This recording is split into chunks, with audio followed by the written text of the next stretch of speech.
Kakain sana kami sa labas kaso nagbago yung change of mind namin kaya nagluto na lang ako dito sa bahay. Taste. Kaya para behave na sa mga pangkakagda.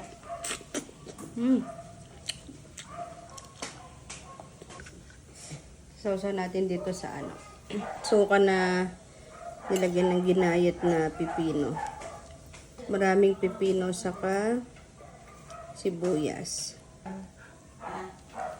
Siya na matulog daw.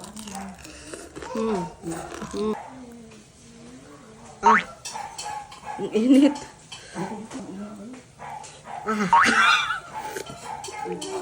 Mainit pala. Pero bago yan, 20 hours ago from that day, imimermaid ko muna yung mga nokma. Bago ko nga pala siya imimermaid, imimurder ko muna. Bali, hiniwa-hiwa ko nga siya hanggang sa maging ganyan yung magulo, parang isip mo. Hindi nga lang ako marunong maghiwa, kaya naggutay-gutay siya. Ang gusto ko lang naman mangyari, maluto yung loob niya. Ilang taon na kasi ako nag-iihaw nito since newborn. Laging sunog yung labas, tapos madugo-dugo pa rin yung loob. So, I woke up. Basta one day naisip ko, what if I'll try hiwain ng ganito? If it doesn't work, at least I tried. Isa pa sa mga struggles ko sa pag-iihaw ng mang inasar, yung ang hirap pakapitin ng lasa. Gusto ko kasi sa inihaw na nokma, yung pati buto mauulam mo. Sa sobrang hilig ko kasi sa buto, mas madalas na akong tumahol kaysa sa aso. Minsan nga 3 days ko pa mini-mermaid yan, pero pag inihaw na matabang pa rin yung loob. Mas masarap kasi kapag matagal siyang nakababad para kabit na kabit yung lasa ng mga nilagay kong pampalasa. Kaya nagtry ako ng ibang paraan ng pagmamermaid, baka sakali ito mag-work na. I-chill ko na muna to overnight, tapos may kinuha kong taba-taba dun sa nabili kong leg part ng nokma. Ito ang gagawin kong chicken oil. Nilagyan ko lang ng sibuyas, bewang, nunal na buhay, konting mantika, tubig alulod ng kapitbahay, legal na dahon at chicken cubes. May napanood ako, nilalagyan pa nga nila ng legal na damo to, pero wala ako nun kasi matumal ang supply ngayon. Masarap pa rin naman siguro to kahit wala nun. Nung nagmantika na nga siya, isa-isa ko nang niremove yung mga ingredients, pati yung taba-taba ng nokma. Lalagyan ko na rin ng mga kisses na hindi naman pala nanganganak para pampakulay. Hindi ko alam bakit gumamit pa ako dito ng pansala. Diretso buhos ko naman pala yung mga kisses sa mantika. Para bukas pa naman to, kaya tatakpan ko na lang ng plato. Kinabukasan, nag-crave naman kami sa itlog ng pugo. Kung kailan talaga malapit na mag-dinner, saka naisipang magluto. Medyo maaga-aga pa nga ako nag-umpisa dito, baka kasi gabihin ako. Ayun, ginabi nga ako. Buti na lang marami kaming ilaw dito, mga 100 pieces, kaya binuksan ko.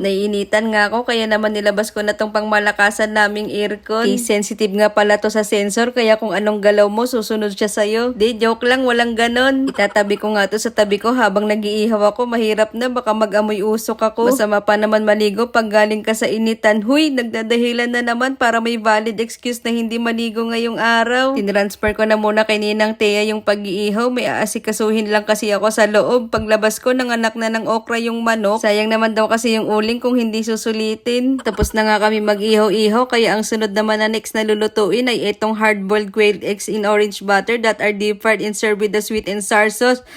Ang haba. Bibilisan ko na nga magluto at kumukulam na yung tiyan ko. Wala pa nga kaming merienda, kaya pagsasabayin ko na yung hapunan at merienda. Tara, kain tayo. Yan. Tapos, uy.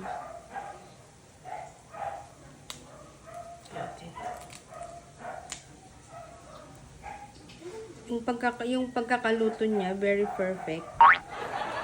Tapos, walang dugo-dugo. Ito yung ginawa kong toyo. Yan. Toyo mansi. Kaya para behave na sa mga pangkakagda.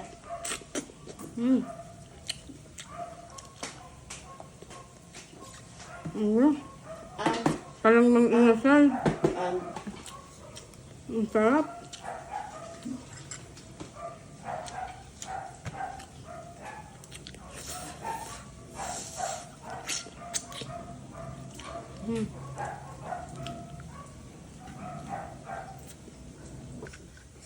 Sausaw natin dito sa ano.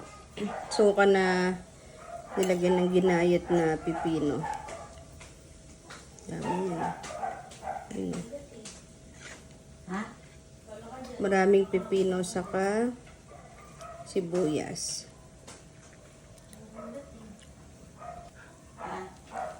Siya na matulog daw. Ito namang sweet sauce. Yan.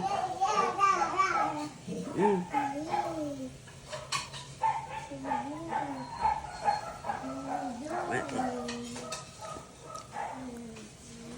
Ah. Ang init. Ah. Mainit pala.